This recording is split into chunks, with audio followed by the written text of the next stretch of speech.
muito bem-vindos para mais uma transmissão do Instituto Vida para Todos, diretamente do auditório da Igreja em São Paulo. Nós estamos no domingo, dia do Senhor, onde lembramos a ressurreição do nosso Senhor, e nesse dia nós temos por tradição nossa em trazer as nossas ofertas.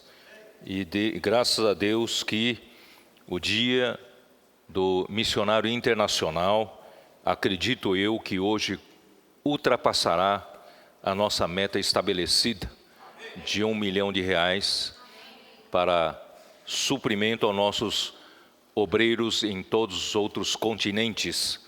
O Senhor tem, nessa pandemia, tido muita misericórdia de nós. As ofertas não têm sido poucas e as ofertas, para mim, são um termômetro da nossa condição espiritual.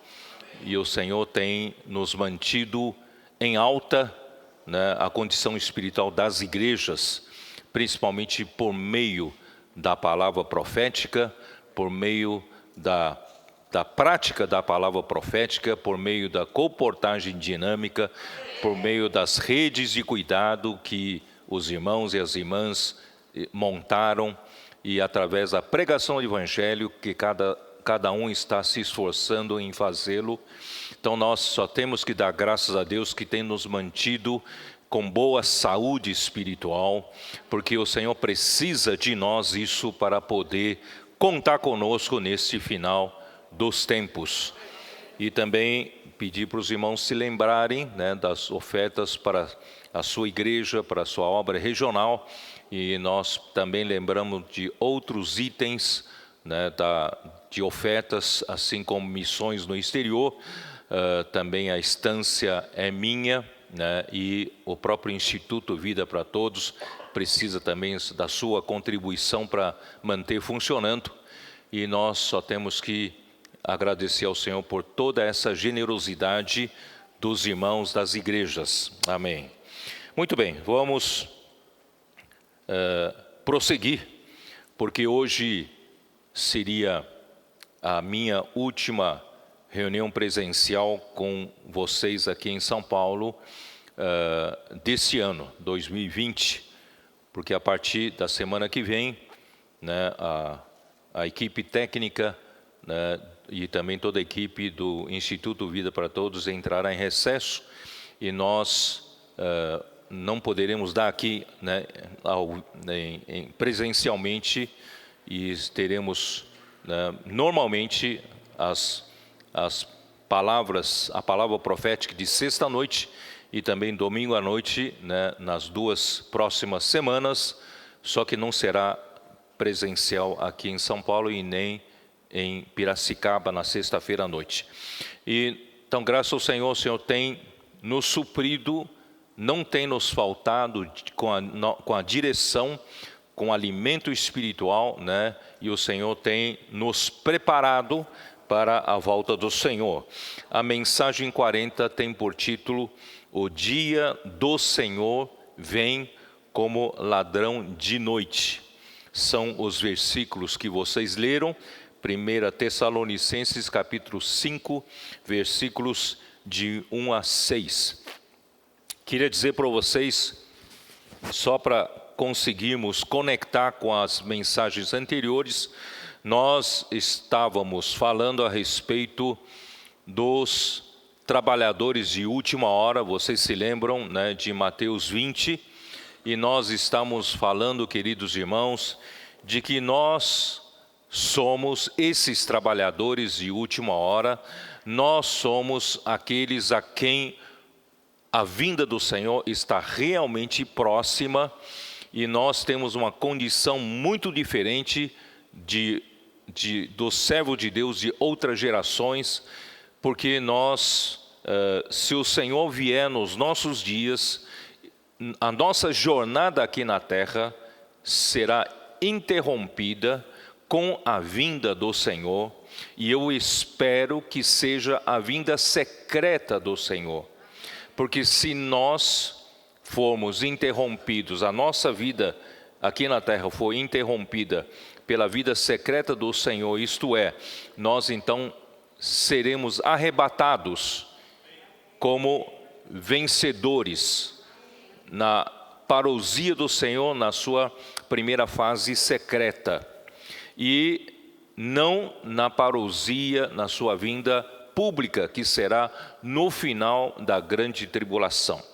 Eu quero ser livrado da grande tribulação.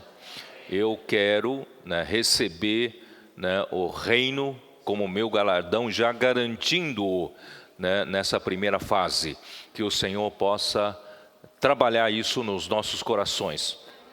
E nós temos alentado a igreja de que é possível para todos nós sermos vencedores. Se de alguma forma você ficou desanimado, de alguma forma você achou-se muito distante do padrão de um vencedor, se de alguma forma você se achou tantos anos na vida da igreja, você ainda não se considera um maduro, talvez não são esses poucos anos que nos separam da vinda secreta do Senhor, vai nos fazer amadurecer.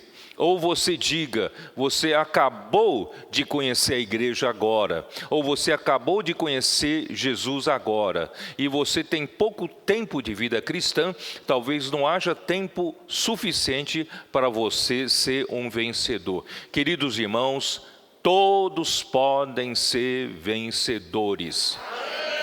Ser vencedor, na verdade, não é um padrão extraordinário.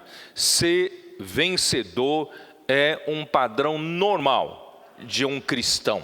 Se você estiver vivendo a vida normal de um cristão, vivendo a vida normal da igreja, servindo a igreja, amando o Senhor, não é isso? Colocando os seus dons para a edificação da igreja, para a pregação do evangelho, você já está no padrão de um vencedor, basta conservar este estado. Vocês estão entendendo? Então não precisam pensar que ser um vencedor é um padrão tão elevado que pouquíssimas pessoas alcançariam. Queridos irmãos, não. Você tem todas as condições de ser um vencedor. Por isso nós já nas últimas 2 mensagens, nós temos encorajado a todos de que mesmo se até hoje, porque no gráfico eu coloquei no dia 6 de dezembro de 2020, que são exatamente 2 domingos atrás, mas mesmo hoje, hoje é dia 20, né? É isso? Mesmo hoje, dia 20 de dezembro de 2020, ainda há tempo de você tomar uma decisão, a maior decisão da sua vida, mudar de atitude, mudar de postura, dizer para o Senhor: Senhor, eu estive dormindo até agora, mas agora eu quero me despertar. Eu quero acordar, eu quero mudar de atitude, de postura. Queridos irmãos, é possível você ser vencedor, vivendo a vida da igreja intensamente, junto com os irmãos. Se você não se considera ter muita capacidade, apenas coloque o seu talento nas mãos dos banqueiros na igreja, e os banqueiros são aqueles irmãos que ajudam os outros a funcionarem, não é isso? Então, você vai ser um vencedor, tá? Nós estamos aqui com essa incumbência, eu e o Esdras, e demais cooperadores regionais, demais presbíteros, irmãos responsáveis de toda a liderança na obra do Senhor, que cuida de vocês. Todos nós temos essa responsabilidade de nós conseguirmos o maior número possível de vencedores. Se o Senhor voltar nos nossos dias, sejamos essas primícias que serão colhidas pelo Senhor na sua vinda secreta, na sua parousia secreta. Portanto, irmãos, essa é o meu papel. Eu tenho consciência de que desde que começamos a falar de Hebreus 3 e 4, vendo o povo no deserto, com a sua incredulidade e com a sua desobediência, aquela geração original não entrou na boa terra de Canaã, e ali, não é isso? Ali o autor de Hebreus fala que ainda resta um repouso para o povo de Deus, que nós possamos entrar nesse repouso. Então, foi aí, irmãos, que eu percebi, eu orei ao Senhor, pedi para o Senhor: Senhor, me dá uma palavra clara sobre qual é o meu papel concretamente à frente da obra do Senhor. O Senhor falou: seu papel é levar o meu povo para aquele descanso. Então, eu e Esdras, nós temos esse papel de conduzir o maior número possível de pessoas para a boa terra, para o descanso, para o reino. O reino será o galardão para os vencedores. Então, eu me esforço, me afadigo, falando essas palavras para os irmãos, não é para ser famoso, não é para ser um grande pregador, não. A minha única preocupação, irmãos, é de ajudar com que o maior número possível de pessoas que nos ouvem, que ouvem essa palavra profética, sejam trabalhadas pelo Senhor para serem vencedoras.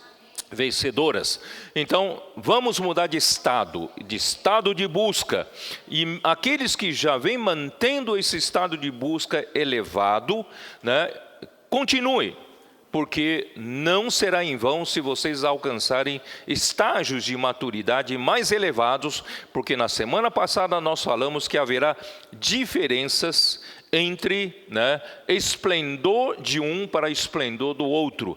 Mesmo lá no reino haverá diferenças entre um e outro. Portanto, irmãos, o nosso esforço e o nosso trabalho aqui nunca será em vão. Vamos buscar, irmãos, com todas as forças que nós temos. Portanto, hoje eu queria só complementar, pavimentar, e eu quero dizer: algumas porções que nós lemos na Bíblia, irmãos, são porções específicas para nós, os trabalhadores de última hora. Vou explicar isso melhor, tá bom? Então vamos começar com 1 Tessalonicenses capítulo 5, de 1 até 11. Vamos abrir a nossa Bíblia, vamos acompanhar a leitura. Irmãos, relativamente aos tempos e às épocas, não há necessidade que eu vos escreva, pois vós mesmos estáis inteirados com precisão de que o dia do Senhor vem como ladrão de noite. Irmãos, quando fala-se com relação aos tempos, com relação à época, ele está se falando com respeito à vinda do Senhor. Estou certo ou não? Então, quando fala-se dos tempos e das épocas, essa palavra geralmente é uma palavra específica para os trabalhadores de última hora. Se nós formos essa geração que vai receber o Senhor, a sua parousia, vivos, irmãos, essa palavra é para nós. Nós, mais do que outras gerações, sabemos com precisão que o dia do Senhor está vindo. Virá como ladrão de noite. Não vem com muitos avisos. A palavra profética está nos dando avisos. Mas nem todo mundo está recebendo a palavra profética. A grande maioria das pessoas desse mundo, não é isso? Não perceberam isso, não estão apercebidas. Assim como nos dias de Noé, continuam a casar-se, a dar-se em casamento, continuam vivendo a sua vida normal, não é isso? Continuam buscando a sua felicidade, buscando dinheiro, buscando, né, famílias, o seu futuro. A maioria das pessoas está entorpecida. Mas, queridos irmãos, nós somos afortunados, nós somos felizes por estarmos recebendo essa palavra profética, enquanto que a grande maioria das pessoas, até mesmo de cristãos, não tem recebido esses avisos. Irmãos, nós estamos recebendo esses avisos uma semana após outra. Nós não temos desculpa para dizer para o Senhor um dia que não sabíamos. Nós sabemos com precisão que o dia do Senhor virá como ladrão de noite. Eu quero deixar claro logo de início isso, que essa palavra, toda vez que se fala em épocas isso, né? Tempos e épocas, essa palavra é especificamente para os da última geração, dos últimos tempos. Muito bem. Quando andarem dizendo paz e segurança, eis que lhes sobrevirá repentina destruição, como vem as dores e parto, aqui está para dar à luz, e de nenhum modo escaparão. Irmãos, quando você esperar sentir dor de parto, já será tarde. Portanto, haverá um tempo em que surgirá um grande homem, mundialmente falando, que ele vai colocar as coisas em ordem nesse mundo. Agora, com a pandemia, está se falando muito mais na necessidade de um governo mundial, uma necessidade de, em lugar de cada presidente, cada congresso de cada nação, não é isso? Dar uma direção. Está na hora da gente ter uma colaboração mundial. Temos uma direção para a segurança e proteção de todo o planeta. Então, mais do que nunca, estão falando de nós fazermos uma grande reciclagem nessa questão da linha política, da linha econômica e da linha social. Não tardará, queridos irmãos, em chegar, né, um momento em que se estabelecerá, né, um governo mundial, e surgirá um homem, né, que já está em curso, em andamento, né, esse processo de paz no Oriente Médio, porque quando se estabelecer paz no Oriente Médio, irmãos, que é um barril de pólvora, né, e essa paz se estenderá ao mundo todo. E vocês sabem que o Egito foi o primeiro país do Oriente Médio a a normalizar relações diplomáticas com Israel, reconhecer Israel como Estado, porque no surgimento do Estado de Israel, todos os países árabes não reconheceram o Estado de Israel, né? Mas o Egito, em 1979, muitos de vocês não haviam nascido ainda, né? Foi firmado o acordo de paz através do presidente Anwar Sadat. E Jordânia foi, em 1994, foi o segundo país árabe a firmar um acordo de paz com Israel. E este ano de 2020 bateu recorde. Vários países, Emirados Árabes, Bahrein, Sudão e recentemente Marrocos. Tantos países firmaram acordo de paz com Israel. E está em andamento Arábia Saudita, Omã, Catar, etc. Isso quer dizer o quê? Isso fará pressão de todos esses países do Oriente Médio, né? Alguns são do Golfo Pérsico, e farão pressão para os países mais radicais, países árabes mais radicais, também acabar entrando nesse acordo. E eu acredito que se a linha do caminho crítico que eu venho falando, não é isso? se concretizar, porque ninguém sabe exatamente quando vem o Senhor, mas nós estamos precavendo-nos na situação mais crítica, não é isso? Então, se esse caminho crítico for concretizado, nós temos alguns anos para a afirmação do acordo, do grande acordo, ali no Oriente Médio. E quando se firmar esse grande acordo, haverá paz e segurança em mundo todo. Irmãos, paz e segurança significa o quê?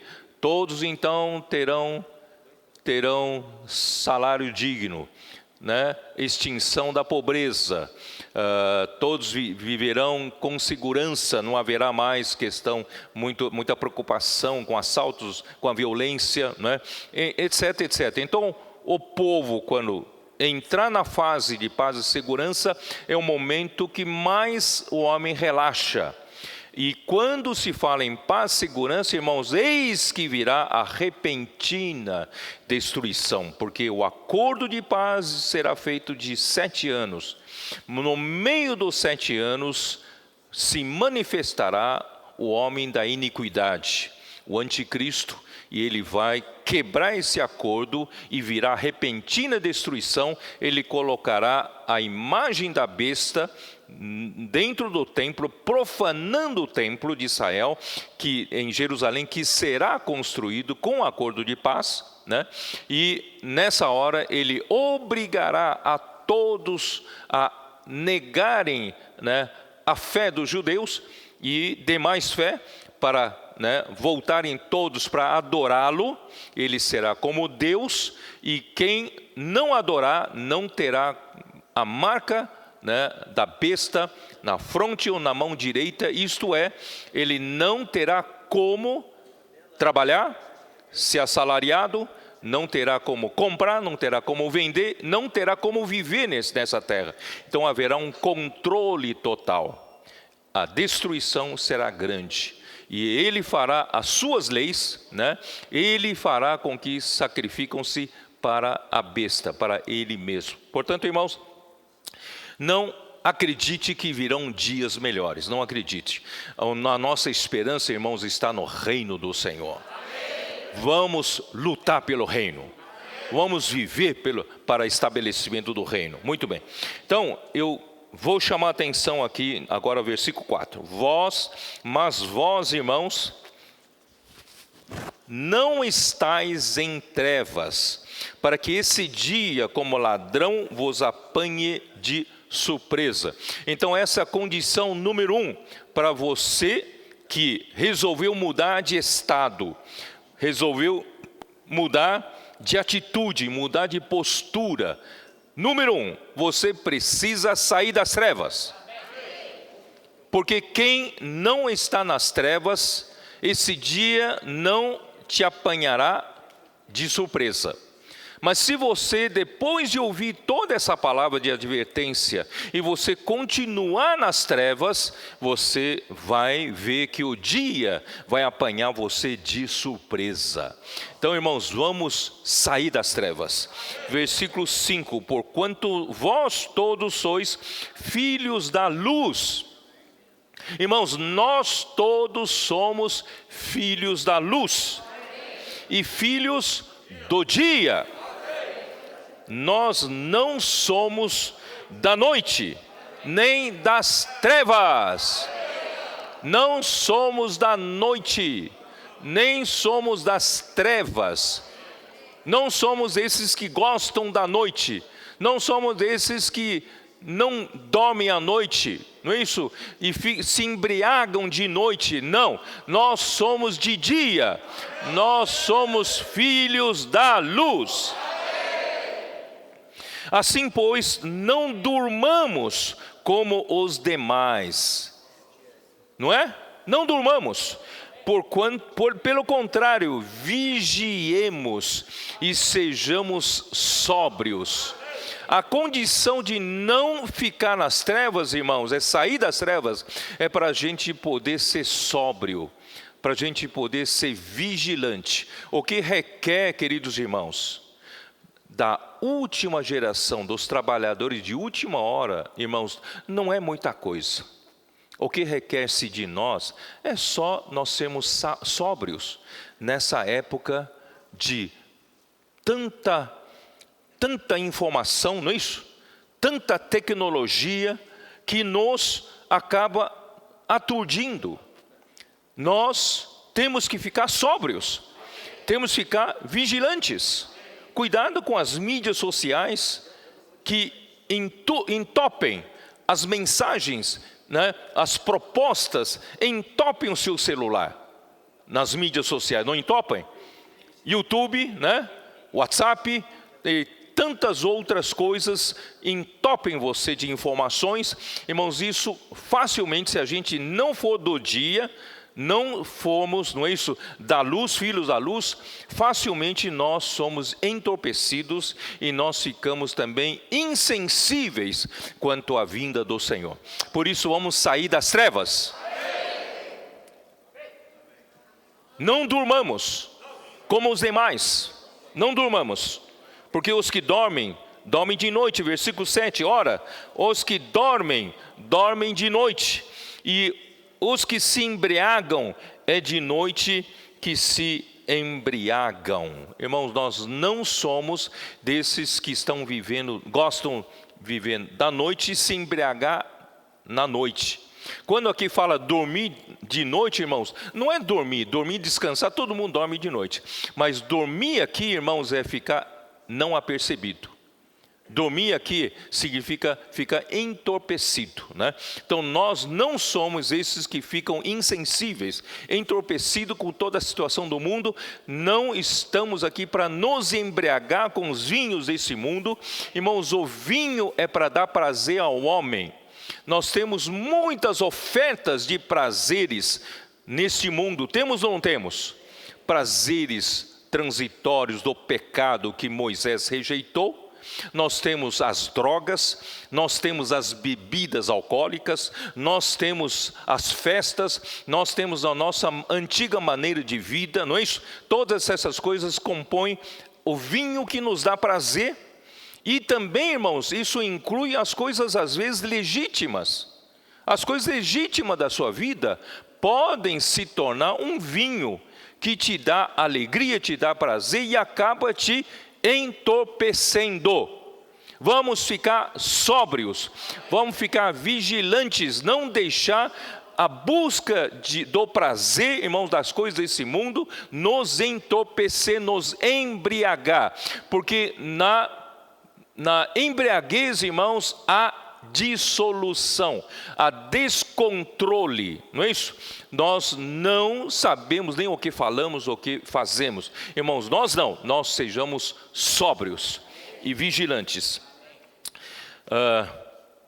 Nós, porém, ó Senhor Jesus, nós, porém, que somos do dia, sejamos sóbrios, revestindo-nos da couraça da fé e do amor, e tomando como capacete a esperança da salvação.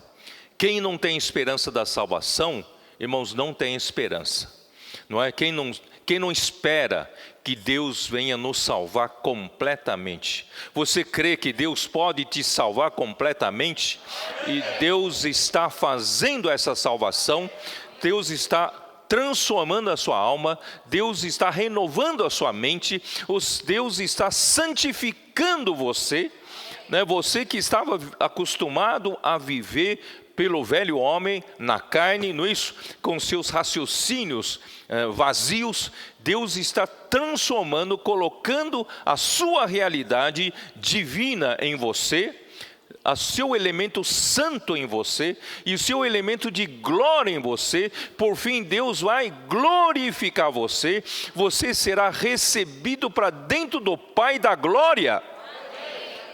Quem tem essa esperança? Amém. Eu tenho essa esperança. Essa esperança da glória, essa esperança da salvação, irmãos, é o meu capacete. Com essas esperanças de salvação, eu não recebo nenhum dardo do inimigo na minha mente. Não permito que ele trabalhe na minha mente dizendo que eu toda essa palavra profética é balela, estão falando coisas que não são para mim. Irmãos, Satanás ele é muito sutil, ataca a sua mente e desanima você, quer promover apatia na tua fé. Nós não deixamos que ele ataque, nós colocamos o capacete da salvação. Nós temos fé de que Deus vai nos salvar até o fim. E para isso, irmãos, nós então nos revestimos da couraça da fé, a roupa da fé, né? Proteção do nosso coração é pela fé. E a fé, vocês sabem, que nos leva até Deus.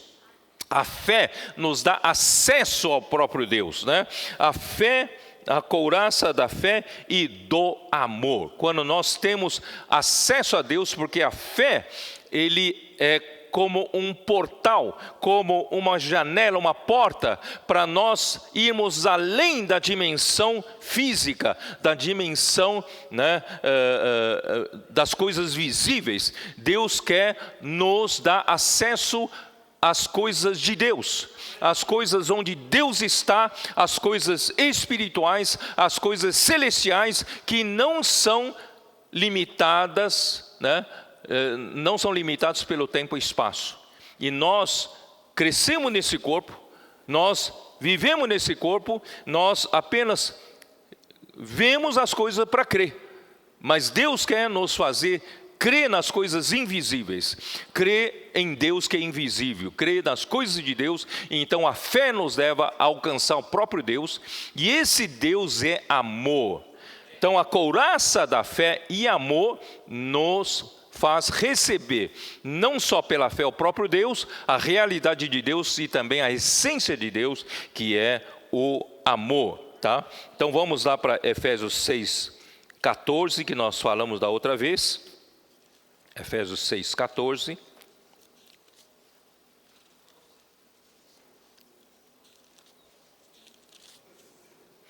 Estai, pois, firmes. Irmãos, o que requer vocês da última geração, trabalhadores de última hora, é estar firme, sóbrio, vigilante, tá? Não requer muita coisa, seja firme. Não está falando por você subir o Monte Everest, está falando por você, fique onde você está, seja firme, esteja firme, né? Estáis, pois, firmes, cingindo-vos com a verdade. Irmãos, Deus é a verdade é Deus. Deus quer nos dar a sua realidade. Tudo que Deus é, Deus quer nos dar. E quando cingimos com a verdade, irmãos, a nossa roupa, né, a nossa justiça se conecta com o que nós somos, trabalhados pelo Senhor com a verdade. Se nós temos a realidade de Deus, as nossas vestes são vestes de justiça, tá? Então, vestindo-vos da couraça da justiça. Ó Senhor Jesus, eu queria ler com vocês Isaías 59, versículo 17.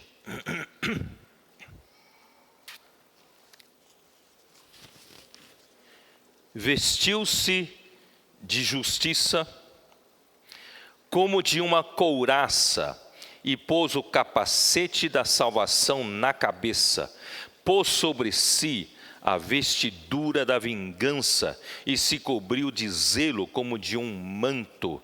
Irmão, você sabe que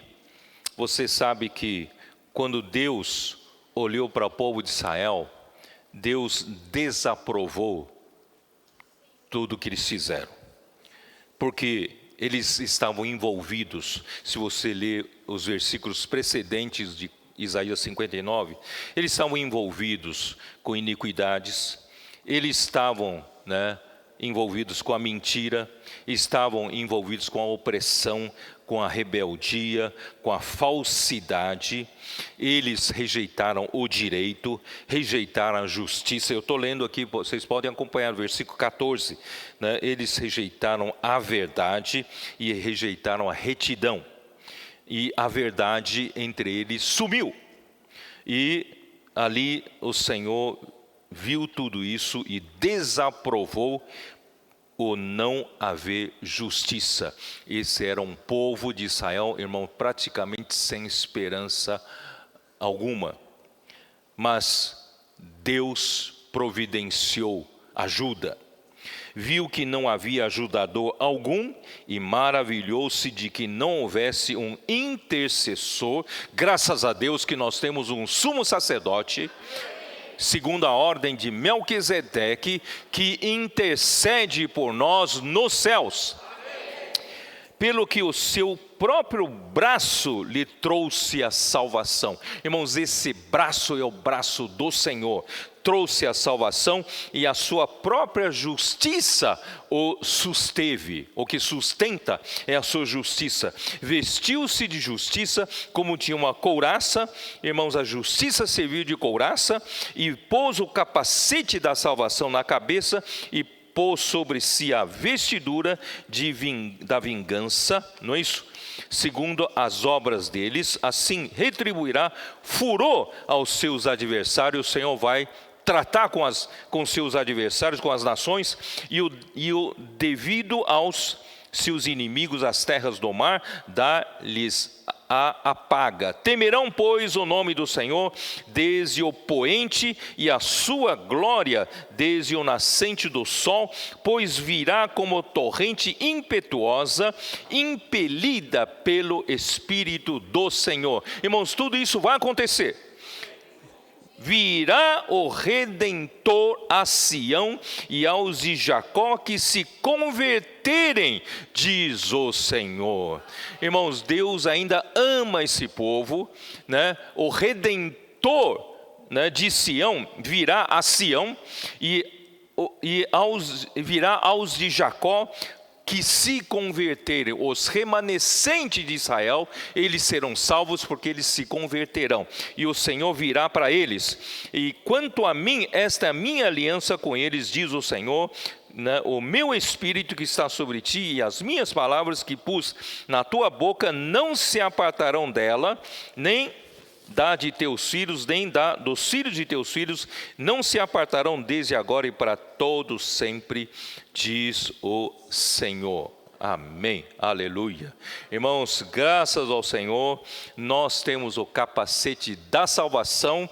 E para ser mais prático ainda, irmãos, esse capacete da salvação vai nos salvar de quê? Vamos ser mais prático. Eu não quero cair na grande tribulação. Você quer? Eu não quero participar da repentina destruição. Então esse capacete da salvação, irmãos, é esperança para mim, porque vai me salvar disso.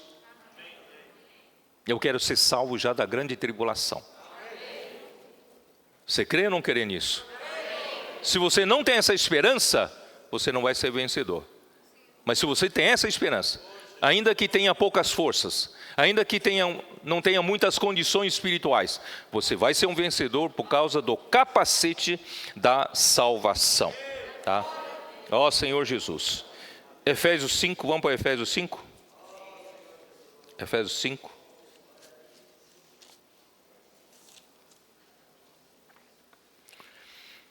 Versículo 8. Pois outrora erais trevas. Vamos sair das trevas? Outrora erais trevas. Porém agora sois filhos no Senhor, andai como filhos da luz. Irmãos, embora a exigência para os trabalhadores de última hora não são tão grandes, não se exige você chegar a 100% de maturidade, mas exige que você, a partir de agora, seja sóbrio. A partir de agora, vigie. A partir de agora, você viva como quem espera a vinda do seu Senhor. Como quem está pronto, quando Ele bater a porta, abrir-lhe a porta. Certo? Então, aqui diz o quê? Tão somente andar na luz. É difícil, não? Se nós andamos nas trevas todo esse tempo, essa mudança de atitude, mudança de estado, mudança de postura, irmãos, deve promover uma coisa no nosso viver. Vamos, a partir de agora, andar na luz. Andar na luz.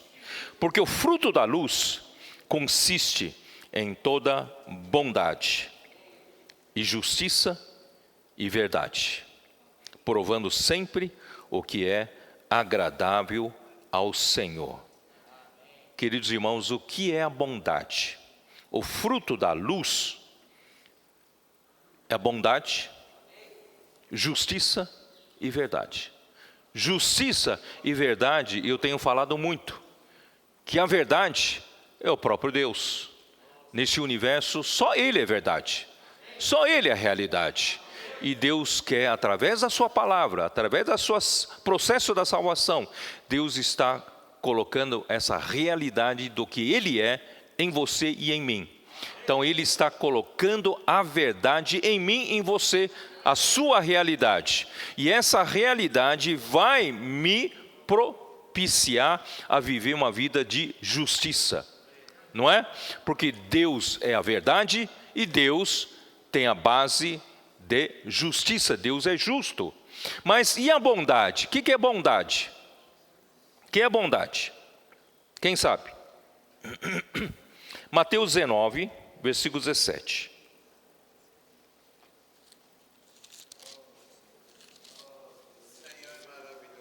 Senhor Jesus. Dá para mudar de postura, não? Não estou exigindo muita coisa não, certo?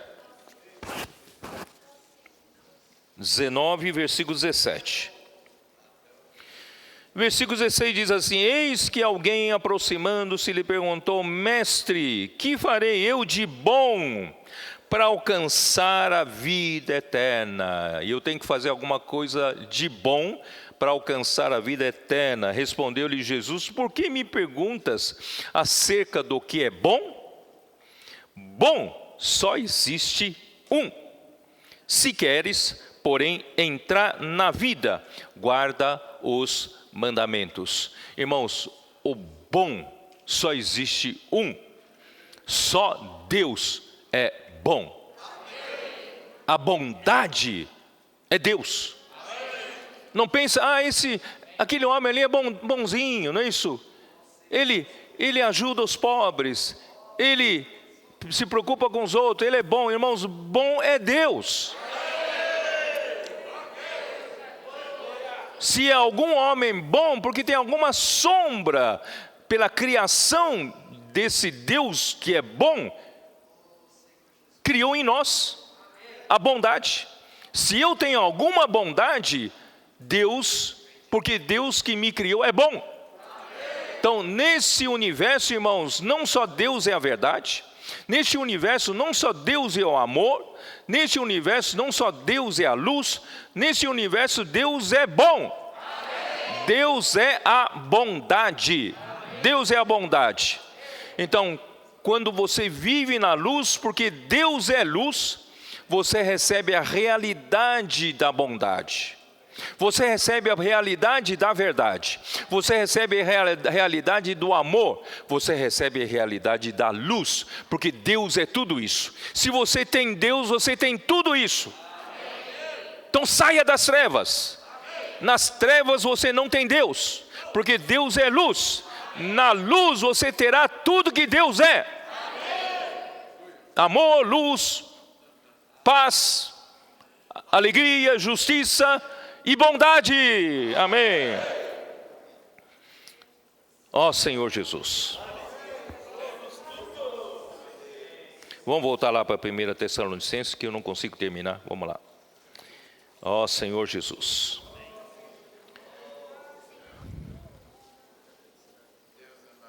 Oh, perdão. Eu estou em Efésios 5, Efésios 5. Estou no Efésios 5, eu não terminei ainda Efésios 5. Versículo 11. E não sejais cúmplices nas obras infrutíferas das trevas, antes, porém, reprovai-as, porque o que eles fazem em oculto, ou só referir, é vergonha. Irmãos, nós éramos cúmplices nas obras infrutíferas das trevas. As trevas, irmão, não produzem fruto. A luz produz fruto de bondade, de justiça e de verdade. As trevas não produzem fruto nenhum. Então, são as obras infrutíferas das trevas. Nós temos que reprovar e não sermos cúmplices das trevas. Irmãos, graças a Deus que nós podemos ser cúmplices de uma coisa boa. Não ser cúmplices das trevas, mas vamos ser cúmplices da luz. Desde que nós passamos a falar, irmãos, sobre a unidade entre nós, a unanimidade entre nós, a cumplicidade.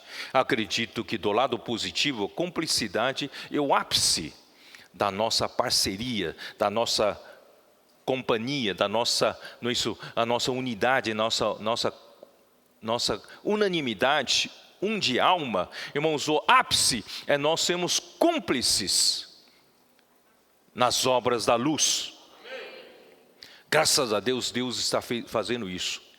Irmãos, não tem mais, ou está rareando cada vez mais entre nós, irmãos, intrigas, inimizades, disputas pela posição. É ou não é? Você percebe isso? No nosso ambiente, o ambiente está tão saudável, não é? Ninguém está puxando o tapete de ninguém. Nós estamos lutando como um só homem. Nós temos uma só obra. Não importa os irmãos de que região esteja, que continente esteja, nós estamos na mesma obra porque nós somos cúmplices da luz. Não é isso? Então, irmãos, isso está tão gostoso. Vamos continuar assim. Que mais? Vamos lá. Porque o que eles fazem o culto, só referir vergonha. Irmãos, tem algumas coisas que você não consegue expor, dizer para os irmãos, é porque são coisas das trevas, não é? Tem algumas coisas, só você sabe, que você talvez não consiga vencer, mas essas coisas, só de referir para os outros, é vergonha. Então vamos pedir ao Senhor, cada vez mais a gente se livrar disso, se libertar dessas coisas, não é isso? Não é pedir muito, é pedir a gente sair das trevas, para não continuar entorpecido, certo? Mas todas as coisas, versículo 13, quando reprovadas pela luz, se tornam manifestas, porque tudo que se manifesta é luz. Tudo que se manifesta é luz. Irmãos, não há nenhuma coisa que você esconde, um dia não vem à tona. Por isso, quanto mais cedo você se libertar disso, é melhor, não é? Porque um dia essas coisas vergonhosas virão à tona, você vai ter vergonha de você mesmo. Portanto, irmãos, vamos deixar que a luz ilumine, manifeste e nos ajude a reprovar, né? E vencer essas coisas das trevas, porque eu quero ser vencedor. Você também não quer? Vale a pena, irmãos, vale a pena. Ou você prefere ficar aqui durante a repentina destruição? Ou você prefere ficar aqui hesitando, eu vou lá para receber a marca da besta, não vou receber a marca da besta? Se eu não receber a marca da besta, eu não tenho como trabalhar, não tenho como viver, não tenho como comer, beber, não tenho como vestir, não tenho como comprar remédio se eu ficar doente. Irmãos, já pensou? Você quer ficar nessa época? Mas se você receber a marca da besta, irmão, o prejuízo será seu também. Mas se você não receber a marca da besta, você vai perambular por aí, não sabe quem vai te ajudar. Mas Deus vai arrumar ajuda. Quem sabe eu vou falar daqui a 2 semanas. Irmãos, não é melhor, irmãos, a gente fugir dessa era da grande provação? Esse preço que eu tenho que pagar, irmãos, é pequeno. É sair das trevas.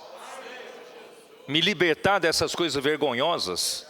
Me libertar, deixar que a luz manifeste, né? Para que eu não viva mais nelas. Versículo 14. Pelo que diz, desperta, Desperta, ó tu que dormes. Desperta.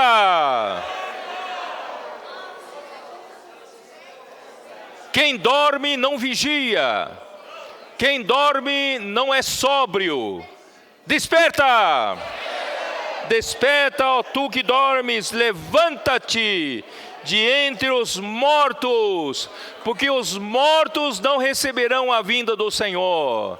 Vamos levantar-nos e Cristo te iluminará.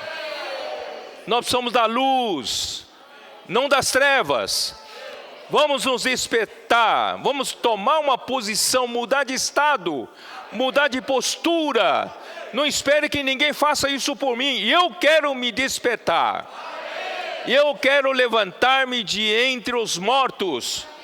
Eu não quero continuar dormindo. Eu quero ser vencedor. E Cristo vai te dar luz. Cristo vai te iluminar.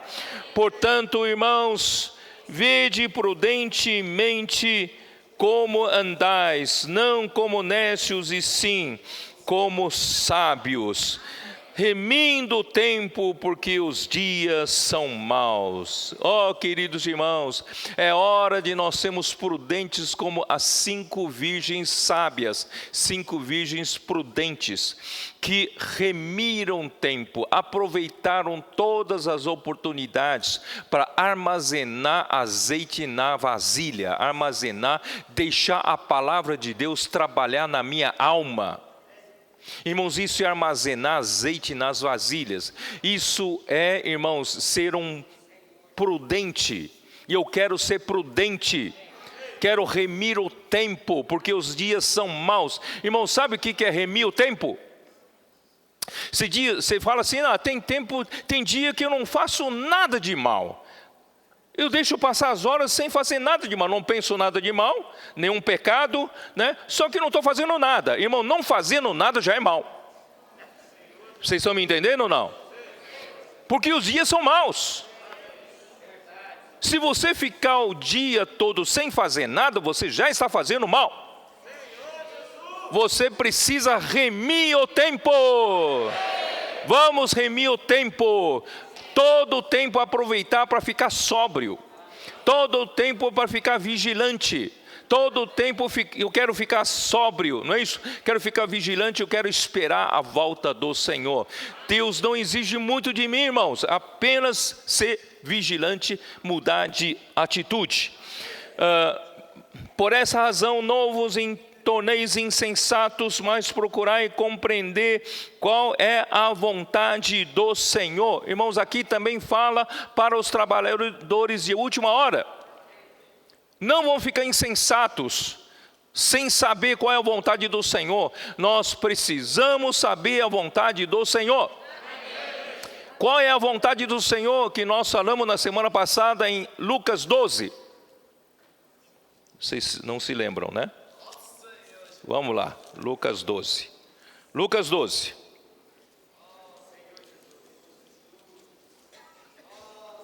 Versículo 47.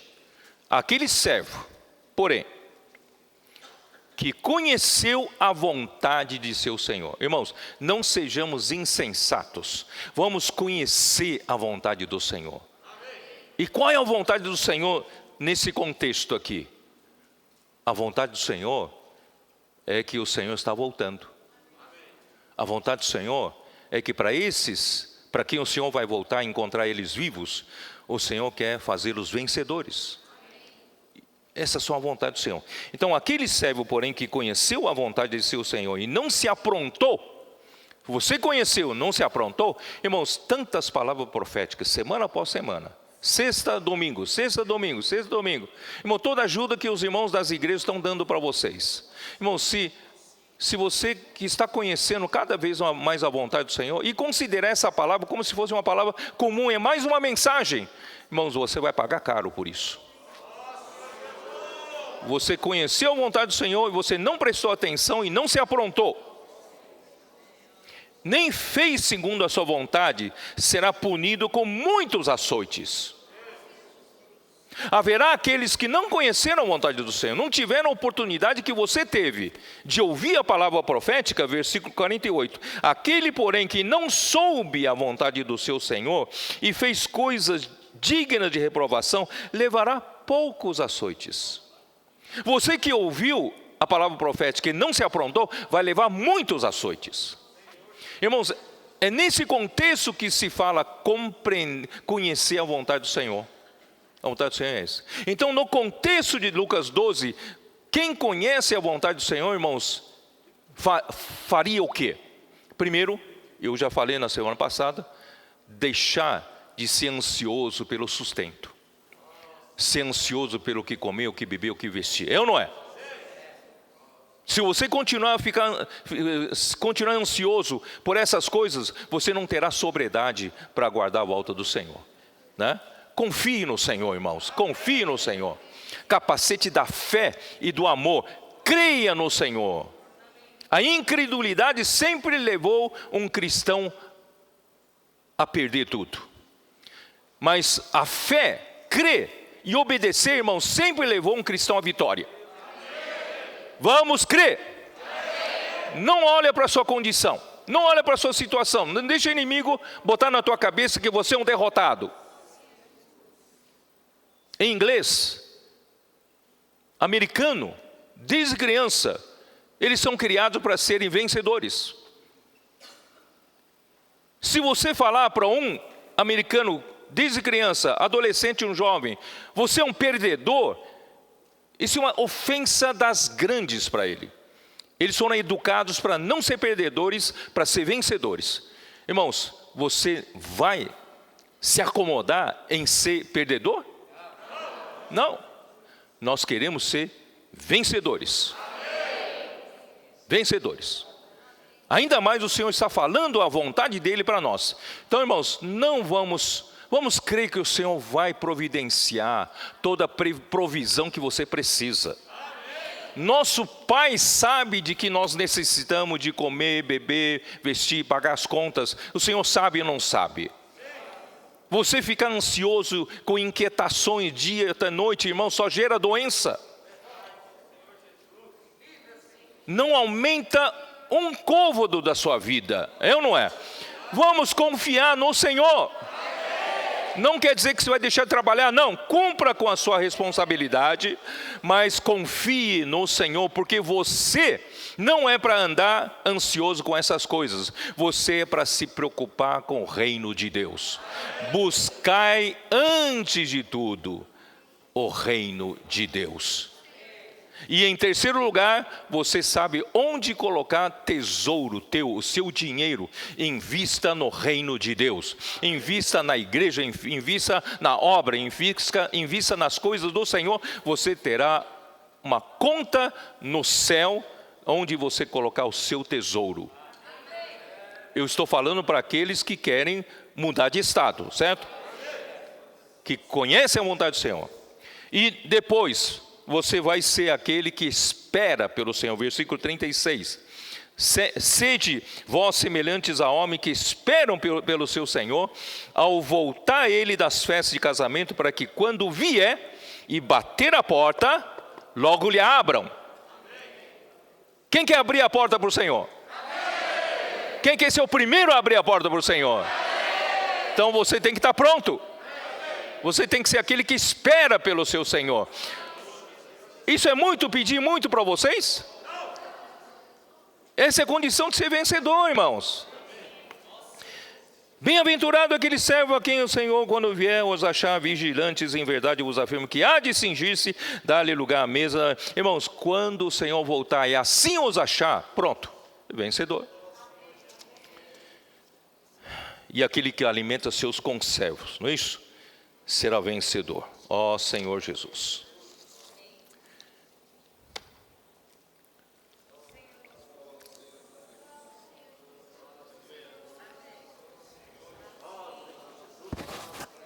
Todas essas palavras,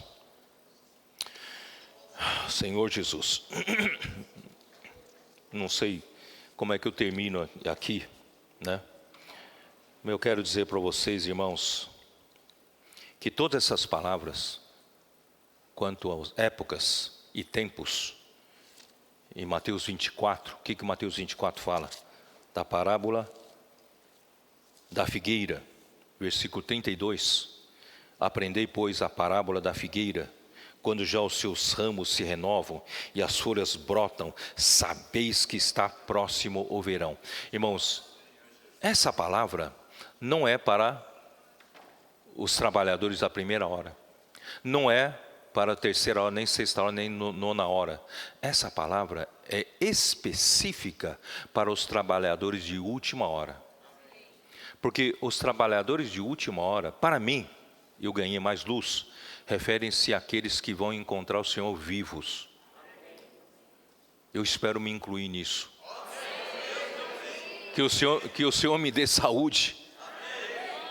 Até lá. E eu quero entrar junto com o povo de Deus. Para aquele descanso. Senhor, guarde minha saúde. Assim também vós, quando virdes todas essas coisas, sabeis que está próximo às portas. Essa palavra, irmãos, não é para os que viveram até século 20. Essa palavra é para nós que vivemos no século 21 e ainda estamos vivos. Vocês estão percebendo? É isso que eu quero falar essa manhã. Meu ponto principal está aqui. Esta palavra é para nós. Ela está registrada na Bíblia para todas as outras gerações, mas é por amor a nós que está registrada. Essa palavra é para nós.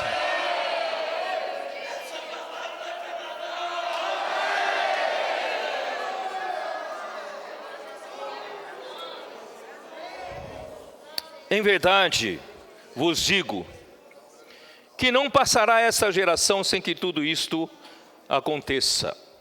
Irmãos, eu tive muita dificuldade de entender esse versículo. Até hoje tenho. Não passará esta geração, não é possível. 2000 anos passaram, tantas gerações já se foram, não é isso? O que é essa geração? Ó Senhor Jesus. Essa geração, irmãos, essa geração é uma geração que não crê em Deus. Apesar de serem do povo de Israel, mas estão cheios de incredulidade. Irmão, se você hoje está recebendo essa palavra, e você faz parte da geração que não quer crer, você vai ficar nas trevas. Você vai ser um perdedor. Mas se você for um vencedor, você tem que sair dessa geração.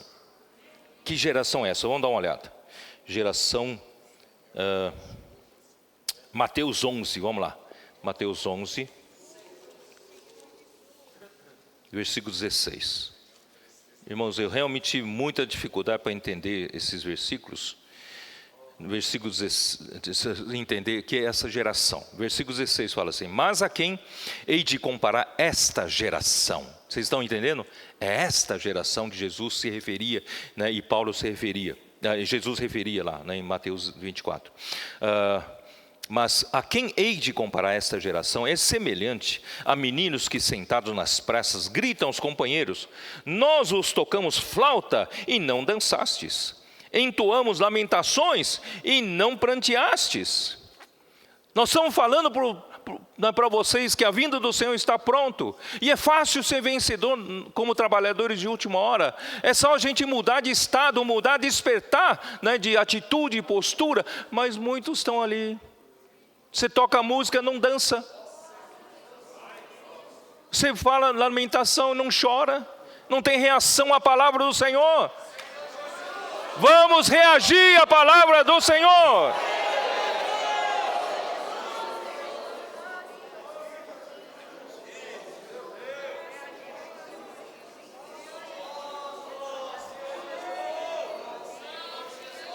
Nós, pois veio João que não comia nem bebia, dizem tem demônio. Veio o Filho do Homem que come e bebe, dizem eis aí um glutão e bebedor de vinho, amigo de publicanos e pecadores, mas a sabedoria justificada por suas obras. Irmãos, nós já temos prova suficiente, irmão, de que a palavra profética entre nós funciona. A palavra profética, irmão, tem provado que vem de Deus, e Deus tem confirmado com tantos acontecimentos sobrenaturais entre nós e por meio de nós. É ou não é verdade? Mateus 12, versículo 41.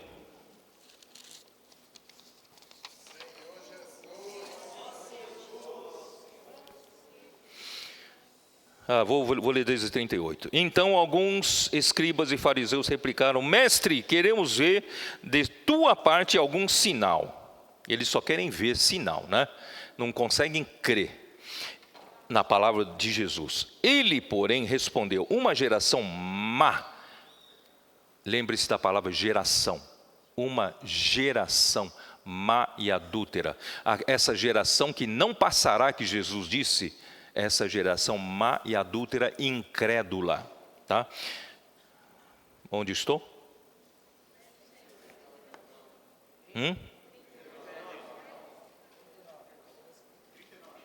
39, né? 39. Ele respondeu: uma geração má e adúltera pede um sinal, mas nenhum sinal lhe será dado, senão o do profeta Jonas, que é Jesus Cristo ser ressuscitado, ser morto e ser ressuscitado ao terceiro dia. Porque assim como esteve Jonas 3 dias e 3 noites no ventre do grande peixe, assim o Filho do Homem estará 3 dias e 3 noites no coração da terra. Ninivitas se levantarão no juízo com essa geração e a condenarão, porque se arrependeram com a pregação de Jonas. Os ninivitas se arrependeram. Os judeus não se arrependeram, muitos deles. Os de Israel não se arrependeram. Irmãos, às vezes os de perto, os que estão sendo proclamada a palavra do Senhor, não se arrependem, mas os de longe estão se arrependendo. Não é isso? A rainha do sul se levantará no juízo com esta geração, e condenará, porque veio dos confins da terra para ouvir a sabedoria de Salomão, e eis aqui está quem é maior do que Salomão. Às vezes nós recebemos, irmãos, mensagem de pessoas que estão nos ouvindo pelo Instituto Vida para Todos, dizendo: que palavra é essa?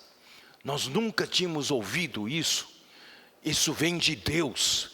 Nós queremos seguir essa palavra, queremos continuar ouvindo, né? E que igreja vocês são? Onde posso me reunir com vocês? Irmãos, às vezes a gente percebe que tem pessoas mais sedentas do que os de dentro. Os de dentro, uma palavra como essa é como se mais uma mensagem.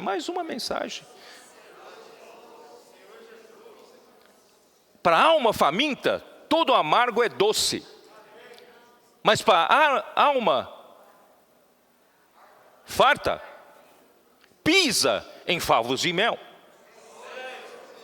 Os ninivitas foram salvos pela pregação de Jonas. A rainha do sul veio do Egito para ouvir a palavra de sabedoria de Salomão, e Jesus é muito superior a Salomão. Senhor Jesus, Mateus 23, 29. Ai de vós, escribas e fariseus hipócritas, porque edificais o sepulcro dos profetas, adornais os túmulos dos justos. Vocês fazem politicamente tudo correto para que o povo aplaudam vocês, né, edificam o sepulcro dos profetas, adornam seus túmulos, e dizeis: se tivéssemos vivido nos dias de nossos pais, não teríamos sido seus cúmplices no sangue dos profetas. Assim contra vós mesmos testificais que sois filhos do que mataram os profetas. Enchei vós, pois, a medida dos vossos pais, serpentes, raça de víboras, como escapareis da condenação do inferno? Por isso, eis que eu vos envio profetas. Irmãos, honrem os profetas. Honrem os verdadeiros profetas. Preste atenção à palavra desses profetas. Por isso, eis que eu vos envio profetas, sábios e escribas, a uns matareis e crucificareis, a outros açoitareis nas vossas sinagogas e perseguireis de cidade em cidade, para que sobre vós recaia todo sangue justo derramado sobre a terra, desde o sangue do justo Abel até o sangue de Zacarias, filho de Baraquias, a quem matasse entre o santuário e o altar. Em verdade vos digo que todas estas coisas hão de vir sobre sobre quem? A presente geração. Irmãos, essa geração não passou. Essa geração incrédula, essa geração que despreza os profetas, essa geração que não crê na palavra dos profetas, essa geração que persegue e mata os profetas, irmãos, ainda vai durar até a volta do Senhor. Então, somente essa manhã eu quero dizer para vocês, sair dessa geração. Não faça parte dessa geração que não crê. Vamos valorizar a palavra que o Senhor tem nos dado por meio dos seus profetas. Porque essa palavra é a sua salvação. Essa palavra vai fazer de você um vencedor. Vamos ser vencedores.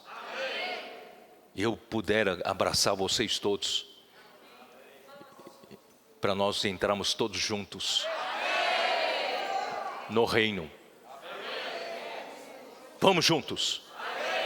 Não somos dessa geração. Somos da geração de Deus. Ó Senhor Jesus.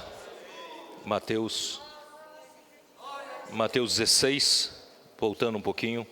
Mateus 16, queridos irmãos, eu preciso terminar. Vamos lá. Mas se eu não conseguir terminar, eu vou falar na outra mensagem, tá bom? Mateus 16, 3 e 4, que diz assim: e pela manhã, vou falar de novo, versículo 1. Aproximando-se os fariseus e os saduceus, tentando-o, pediram-lhe que lhes mostrasse um sinal vindo do céu. Ele, porém, lhes respondeu: chegada a tarde, dizeis, haverá bom tempo, porque o céu está avermelhado. Irmão, quem sabe olhar o sinal dos tempos, tem que saber olhar o sinal dos tempos de agora. Por isso é para vocês, para nós acordarmos. Essa palavra é para nós. Essa palavra não é para o santo de 2000 anos passados.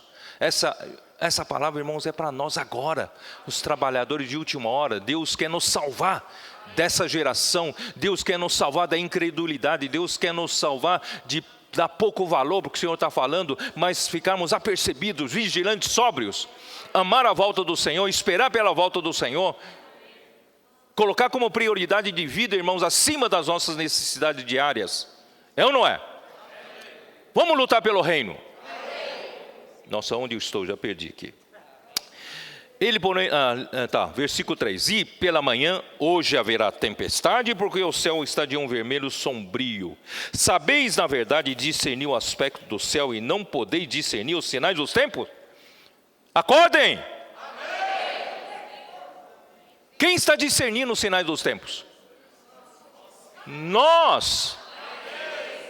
A grande maioria não está discernindo, irmãos. Nós temos esse privilégio de ouvir essa palavra.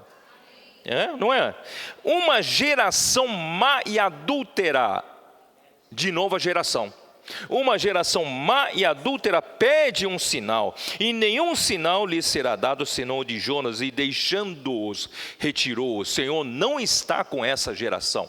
O Senhor se retirou dessa geração. E você quer permanecer nessa geração? Vamos sair dela.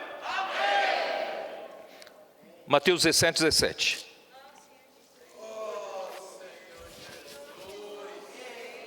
Jesus exclamou: ó geração incrédula e perversa! Ó geração incrédula e perversa! Irmãos, a geração que não crê é perversa. Crede no Senhor vosso Deus, estareis seguros. Crede nos seus profetas e prosperareis. Ó geração incrédula e perversa, até quando estarei convosco? Até quando vos sofrerei? Trazei-me aqui o menino. Ó Senhor Jesus, o nosso Senhor quer falar conosco, os trabalhadores da última hora. Nós não precisamos fazer muita coisa. Ouvir essa palavra sobre o sinal dos tempos e nós passamos a viver apercebidos, passamos a viver vigilantes, passamos a viver sóbrios, saímos das trevas, saímos daquela vida vergonhosa, né, da obra infrutífera das trevas, e passamos a viver como filhos da luz. Nós somos do dia. Nós aqui, irmãos, nós esperamos a volta do Senhor. Nós pregamos o Evangelho.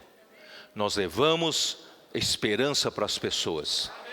Nós apresentamos a verdadeira verdade para esse mundo cheio de mentiras. Nós apresentamos a palavra do reino, o Evangelho do reino está sendo pregado até a parte mais remota da terra. Irmãos, isso está acontecendo justamente, irmão, por um pequenino rebanho. Dentre os grandes grupos cristãos, nós talvez sejamos dos menores, dos mínimos. Mas, irmão, o Senhor está usando esse pequenino rebanho para distribuir 10.000 livros sobre o Evangelho do Reino cada dia no Brasil, somente no Brasil.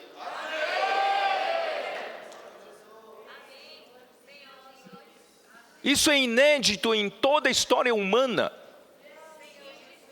Não houve nenhuma época em que houvesse, vou chamar assim, vendedores de livros.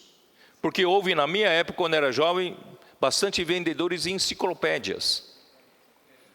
Mas nunca houve, em nenhum momento, irmãos, 10.000 livros sendo distribuídos por dia, como agora.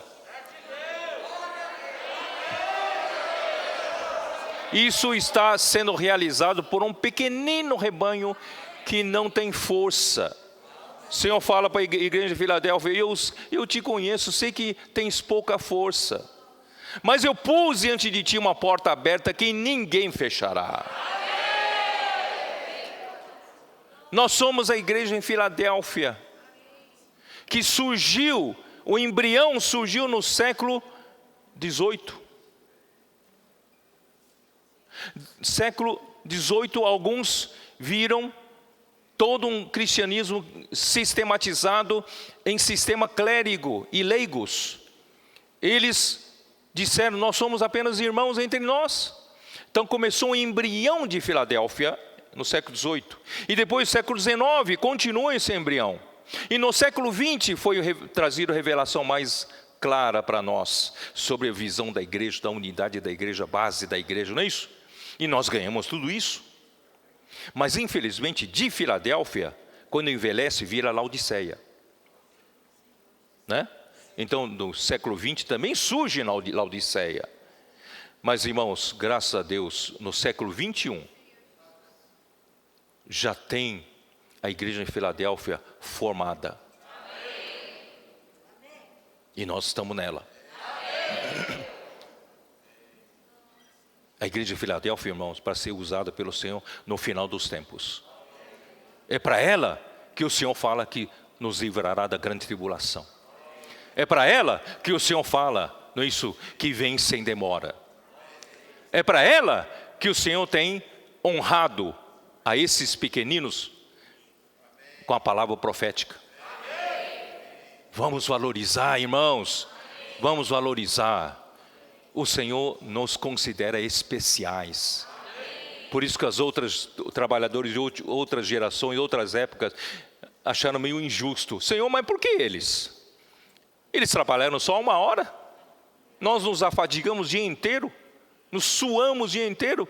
Não é justo que o Senhor dê tudo isso para eles, é a mesma coisa para eles. Irmãos, mas eles não sabem o que é ser trabalhado de última hora. De um lado, graças ao Senhor, nós temos todas as facilidades que a palavra profética nos trouxe.